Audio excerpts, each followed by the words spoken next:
back to Atypical Talk. This is a podcast where we have conversations that illuminate the intersection of faith, culture, and the common spaces of our humanity. I'm Abby. I'm Joel. And I'm Brooke. And our first question today, it's a little bit of a silly one, but if you could have an unlimited supply of something for the rest of your life, what would it be? We started talking about this at lunch a little bit, and I told people you couldn't choose money, you couldn't resell it. And I'm going to say, like, gas is another thing, because, I mean, with gas prices right now, everyone's going to be like, yeah, just give me unlimited gas.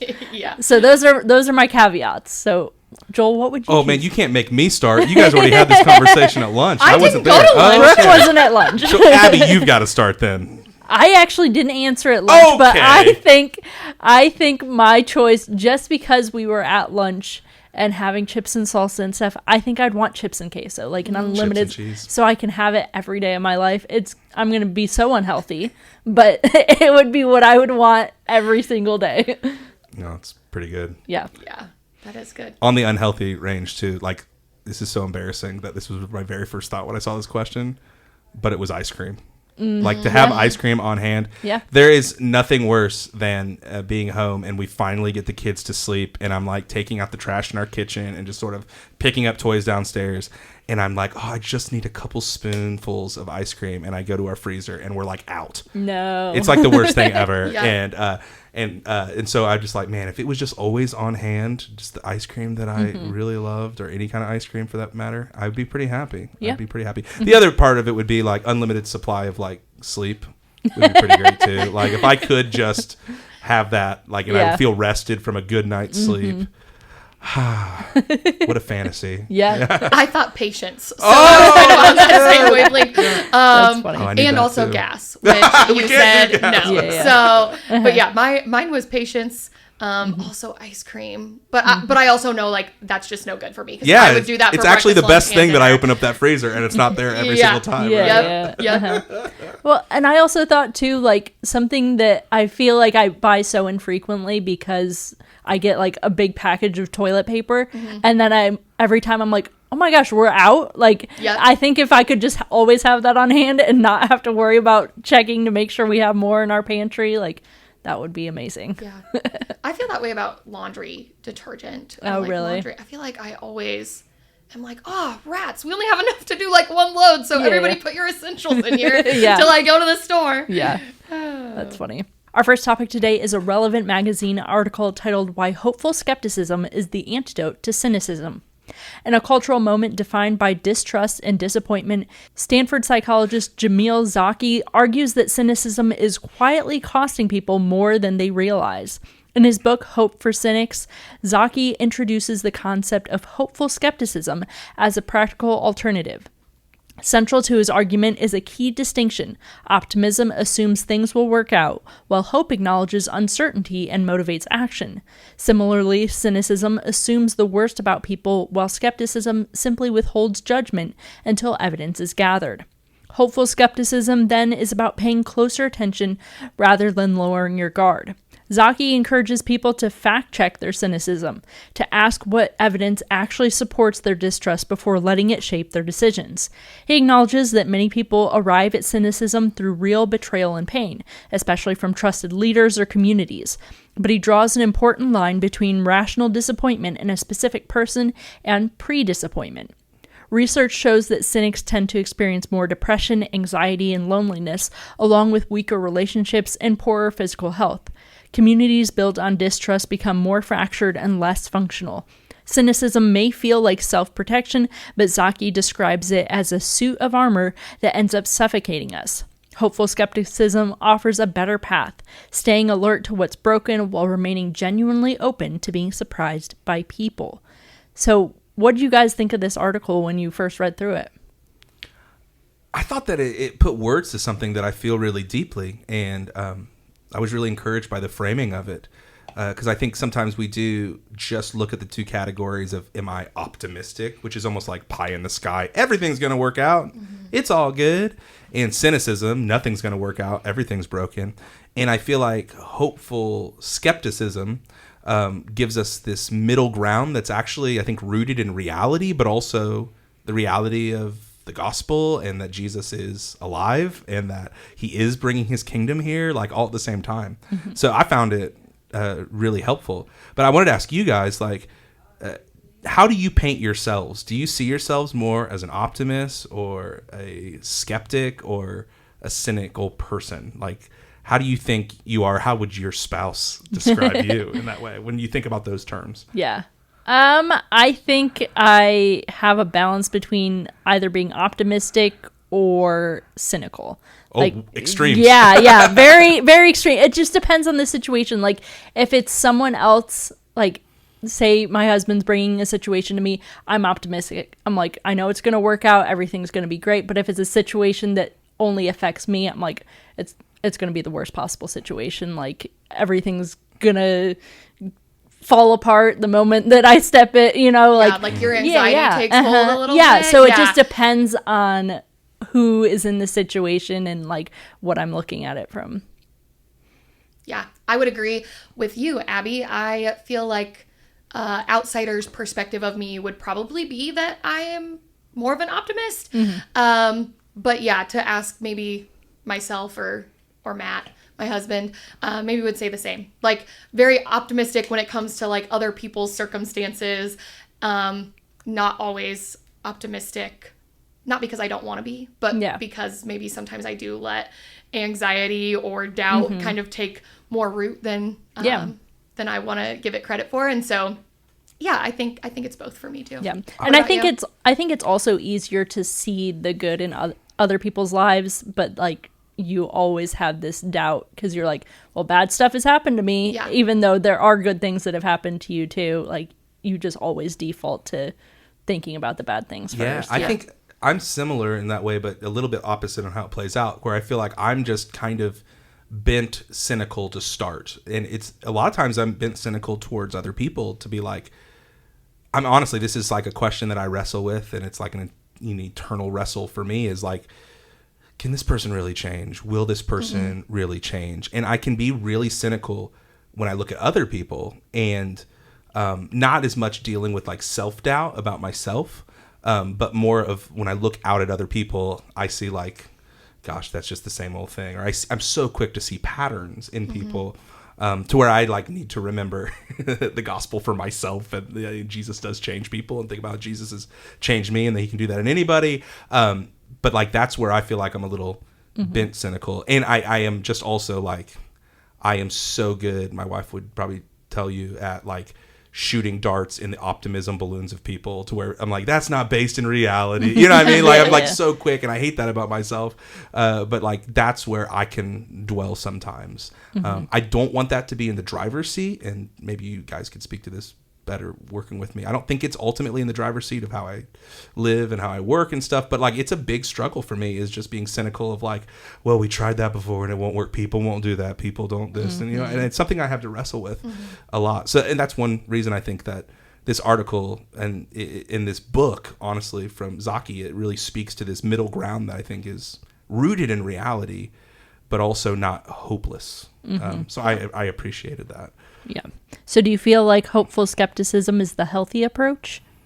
I think it's, yes, choosing it is much healthier than being cynical. Like, you know what I mean? Like, I love the idea, like, it's paying closer attention. Hopeful skepticism is paying closer attention rather than lowering your guard. It encourages you to fact check your cynicism, almost to like, if you have doubts, but doubt your doubts. Ask questions of your doubts. Don't just live there and just be like, well, it's probably not going to work. Ask why you think that, and ask if there are stories that counteract that reality. And so it's almost like being skeptical of your cynicism. You know what I mean? In that way. And I think that's just a healthy way to do it. That leads you to actual, hope, which if you're a follower of Jesus, like, that's the reality, is that there is hope and that Jesus is alive and people can change and things do change. And Jesus is slowly but surely and unexpectedly and subversively bringing his kingdom to bear on earth. Like, that's true. What do I need to do to break down the lies in my cynicism that counteract that reality. Yeah. So, I mean, I just love this idea because I think it does offer a better path. Hopeful skepticism does, where it's staying alert to what's broken. It's not burying your head in the sand and acting like everything's butterflies and rainbows, but it's remaining like open still to being surprised by what God can do in you and in other people. It's just this is hope for skeptical people. Well, and I think like hopeful skepticism, I think it requires a little bit more action behind it's good. Behind the thought too. So because I like what you said earlier, Joel, about how you have to be intentional about it. I feel like a lot of times people are like, well, I'm a pessimist, I'm a cynic, they just say that's who I am, like I can't be anything else. And so being intentional is the big thing that comes with this. And I think if you're a follower of Jesus and you say that Jesus loves you and saves you and that he's the Lord of the universe, you have forfeited your right to just say, I'm just a skeptic person, or I'm just cynical. Like, you have forfeited your right for that because you believe that God rose Jesus from the dead. And you believe, and you believe that this God who's infinite also infinitely and intimately loves you as a person. Like, you can't be skeptical and actually believe that, right? You can't be cynical and actually believe that. So I think that Christians are called to be hope-filled, hopeful people in the face of whatever circumstance we're living through. Not to say that like everything's awesome, but like I love C.S. Lewis says in one way that because Jesus rose from the dead, this reality that shattered all cynicism, because because God rose Jesus from the dead, the worst things are never the last things. That idea that like, there are terrible things that happen, but they're never the last things. There's always more to the story. And I think that's where I want to like plant my flag. And that's what I think like, faithful skepticism, hopeful skepticism can be, is like, there are terrible things, but it's not the last thing. There's still more that God's got up his sleeve, that God's still telling in his story. So I think you forfeited your right to like just say, I'm cynical, if you are a follower of Jesus. So that's a good reminder for me, who is bent that way. And I have that internal battle all the time. Our next topic today, it's a Technician Online article titled, I Saw the Stars Too, The Cultural Implications of Artemis II. The Artemis II space mission stands as one of humanity's most influential achievements, leaving an impact that extends far beyond the astronauts themselves. By providing intimate access to the crew's daily routines, ship tours, and mission explanations through social media, the mission sparked widespread scientific curiosity, making complex research accessible to people who might never have engaged with it otherwise. Beyond science, the mission offered inspiring lessons in teamwork and gave the world a rare, universally positive story to celebrate. The crew's unwavering respect and collaboration under extreme pressure served as a model for cooperation, while their mission became one of the few hopeful topics to unite major news outlets across the board. Perhaps most meaningfully, Artemis II marked several historic milestones, including Christina Koch becoming the first woman and Victor Glover the first black astronaut to travel beyond Earth's orbit, while reminding us all of our shared humanity. From cheering at launch to crying over a touching tribute to a lost loved one, the mission took the entire world on an emotional journey that transcended division and celebrated what we can achieve together. So why were you guys, I know you both have talked about this Artemis II mission and like getting to watch it and stuff. Why were you guys drawn to this? For me personally, like just talking about hope and skepticism and cynicism, to me, I remember like literally watching it take off from Florida with my son Thomas and getting a little emotional, being like, oh man, we can still do things together. Like there was a little bit of like, it put aside partisan fighting and culture wars and divisions between people. And it was the first time for me as a parent that there's been a moment of collaboration and a mission that was, I mean, no pun intended, out of this world, like that I could look at and celebrate with my kids. And it just feels like it's hard for me to like think of a lot of those as I've become an adult, as a millennial, to see this. And I think, there was a time when these types of things were going on more often in the 60s and things like that. And you look back on, but man, I was just like, we can still do things. We can still do great big things and collaborate together and not get caught up in the crap that divides us and belittle people that are different than us. So I don't know. It drew me towards hope that here in America and across the globe, like we can still do great big things and we can come together and do things. So that was personally for me. Yeah.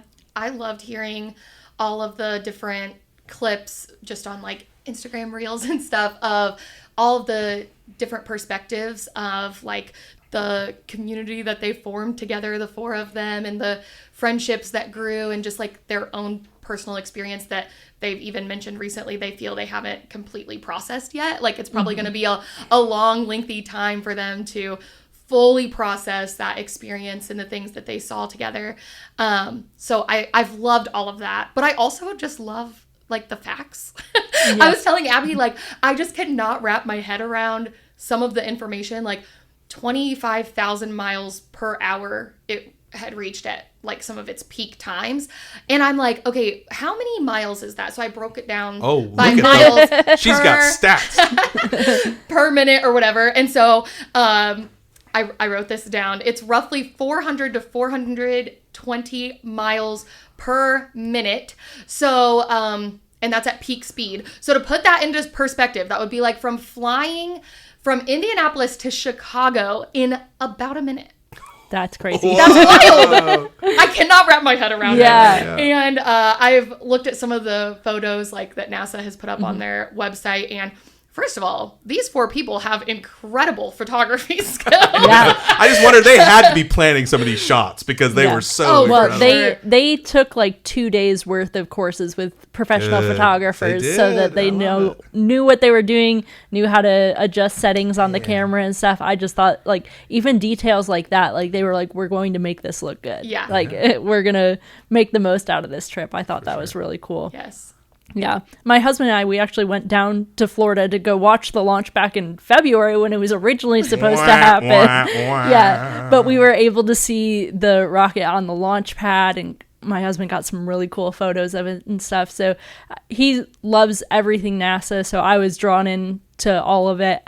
When they did the launch, we were actually on like a audio call with some friends and stuff. And so we were all watching it in our different homes while it was happening and talking about it and stuff. And then during the splashdown, I was at my parents' house, and so getting to watch that with my family, I think it just really like helped draw people together. You know, it was something to celebrate together, something to, you know, so much anticipation and like stress because there's been so many missions that have failed, and so like just all this hope going into it, like this is going to be a successful mission. I loved getting to be a part of this. And I think as you were saying that, it reminded me why this was even different than like cultural events that have sports in it, because like you have people rooting for different teams in sporting events, right? And there was just one team in this. Yeah. You were just rooting for them to like accomplish the mission and to be safe. And that's what's even different from like the Super Bowl or, you know, like a big sporting event. And I'm like, oh, that is so unique that we were all together just rooting for them to be safe and to come home and, you know, to accomplish their mission.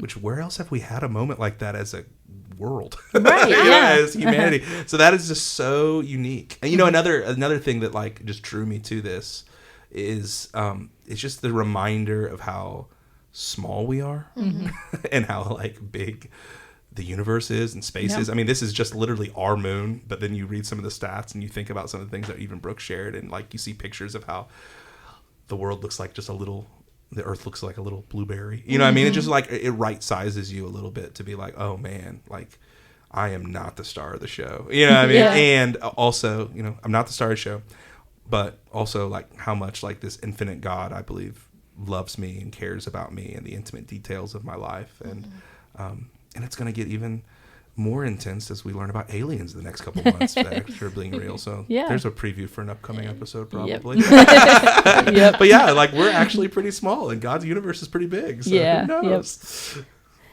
So what is a travel destination on Earth or otherwise that you'd like to cross off your bucket list?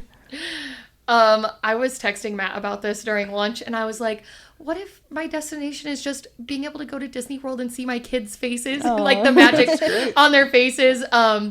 That's on our list right now as something we really want to do in the next couple of years.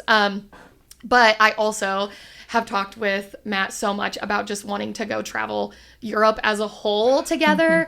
I don't think that is happening anytime soon since we're raising 2 little kiddos right now. But once they're grown and can join us, or once they're grown and we can go do that on our own, would love to just go to Europe and travel all over. So. That's my answer too. Like, I've been to Canada, I've been to Mexico, I've been to some of the Caribbean stuff, all in the Western Hemisphere.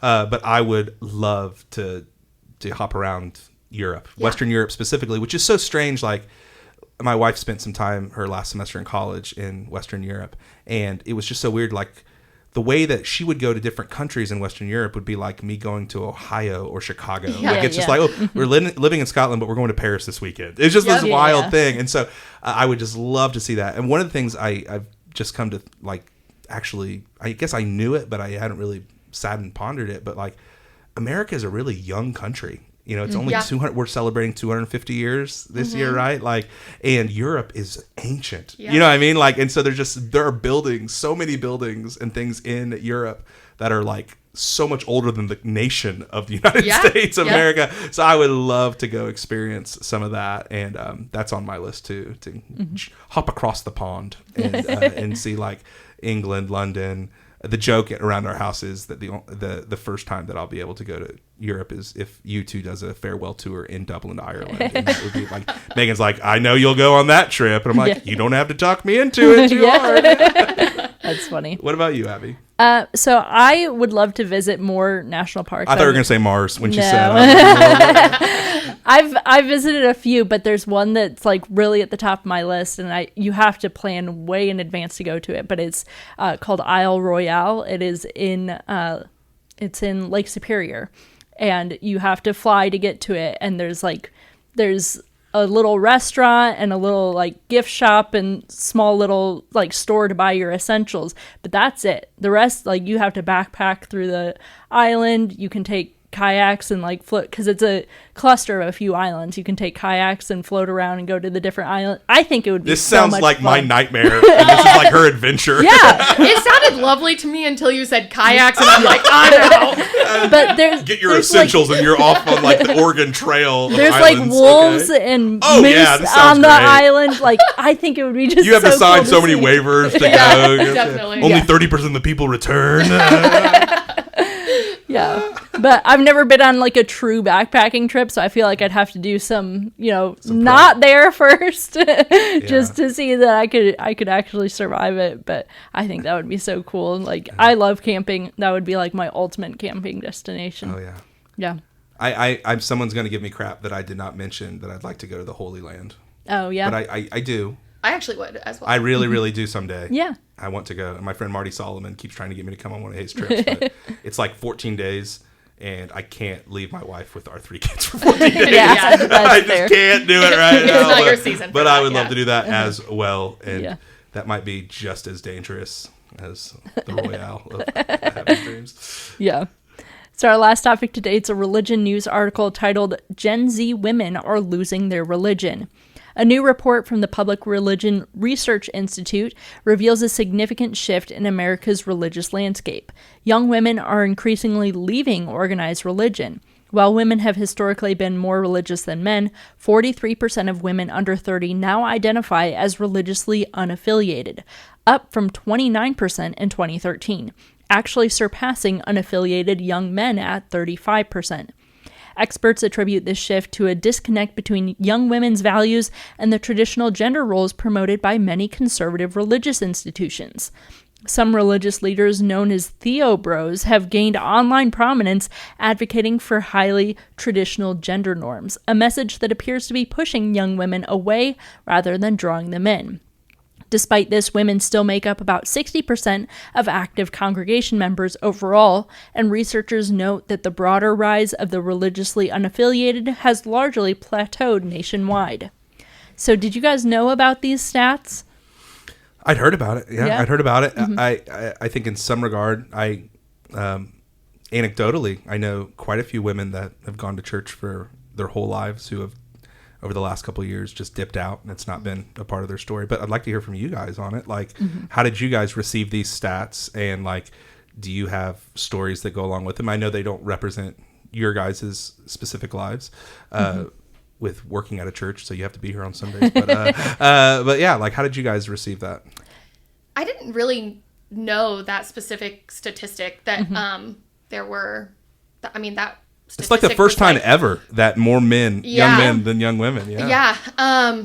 And I mean, like, the increase from 29% in 2013 to now 43%. Yeah, that's huge. I mean, that's huge, and it made me sad. I think leadership representation probably has a little bit to do with it. I know, like, I grew up in church and had a lot of incredible church leaders around me for the most part, but other than like my kids' Sunday school class, like, I didn't see women being in any form of leadership, or maybe they could play the piano, you know. Were they able to lead the kiddos? I mean, in the church settings that I was in, there wasn't like a designated kids pastor, you know.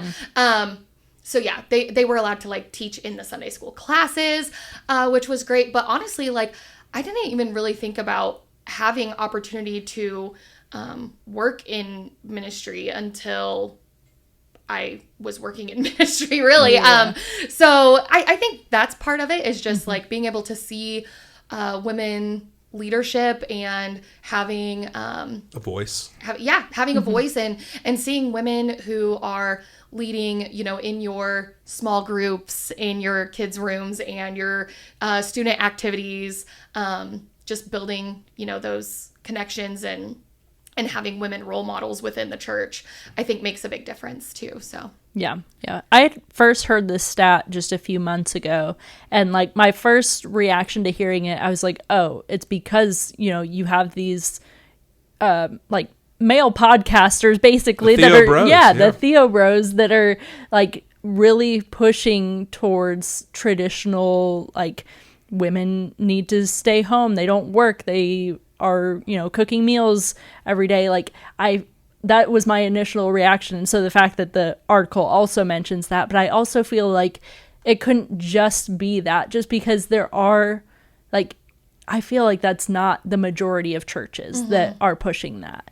But I don't know. Maybe I don't think it's coming from inside of churches. Yeah. Honestly, I think in some regard, because I interact with people all the time that will end up in my office, and they've been listening for 2 years to 2 hours every week of podcast of these guys, to where they're being like discipled in this way of thinking, even outside of their church. But it's like a way that they're like, they've got these guys in their ears, you know. I mean, I'm not saying that everything that come from these podcasts are bad or toxic, but it does present a version of Christianity that gives a ceiling and a very specific complementarian role of women, and not seeing them as partners and on the same level as men to do the same things that men can do.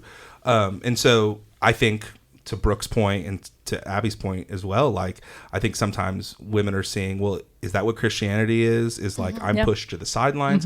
I was recently at a conference in Orlando, Florida, church leadership conference, and they talked about this issue. And one of the ways that they diagnosed this issue was that, you know, church can still be a very complementarian thing in an egalitarian culture.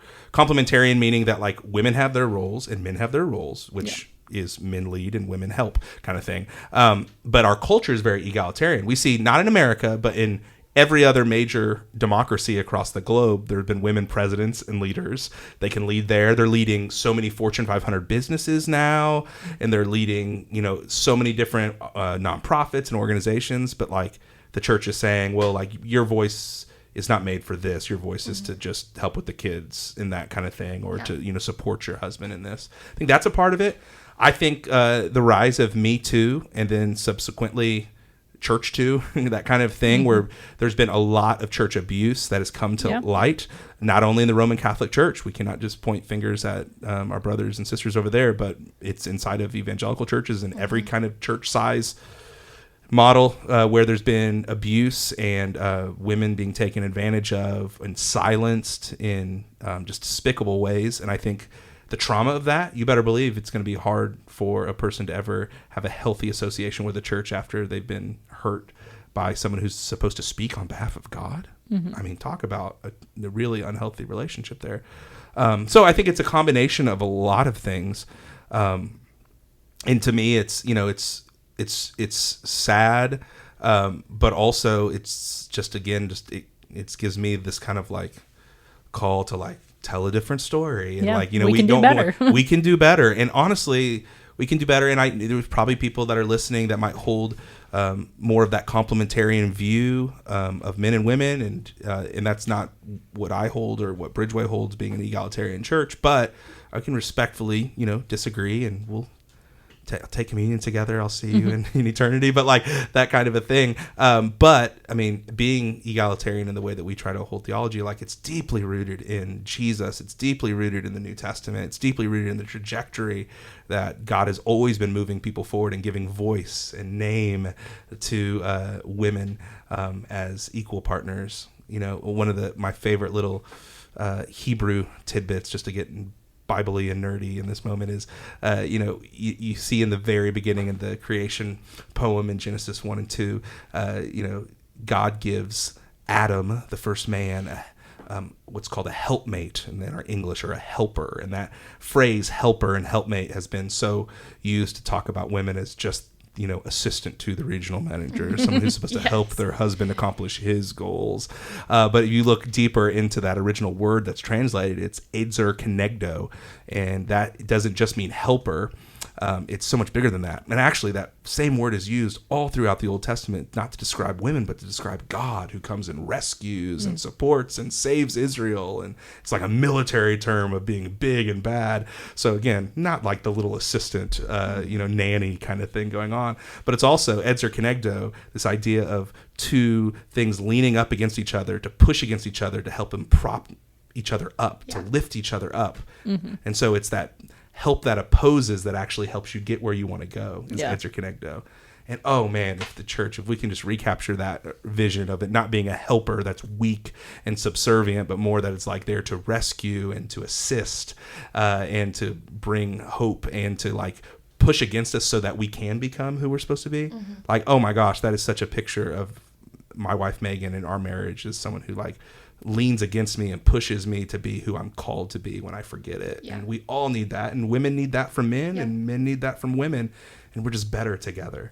And so I think, sadly, so many people are walking away, not because of what the scriptures teach and not because of the truth claims of Christianity, but sadly, I think a lot of women are walking away because the church is singing a bad cover version of the true song. And there's a better way that we can do it. And not to say that women's pain and their trauma is not real, or that it's an easy wash away thing. But man, we just hope that you would lean in and believe that there's a different way to tell the story and give it another chance, because there's a lot of hope and healing to be found inside of church as well. Well, that's it for this episode of Atypical Talk. If you have any topics or questions, you can email those to atypicaltalkpod@gmail.com. You can follow us on Instagram, Facebook, and TikTok at Atypical Talk Pod. And make sure to subscribe on your favorite podcast platform to get updates when new episodes go live. We hope that these conversations today have helped you think wider, love deeper, and partner with God to bring the up there down here in your everyday life. Thanks for listening.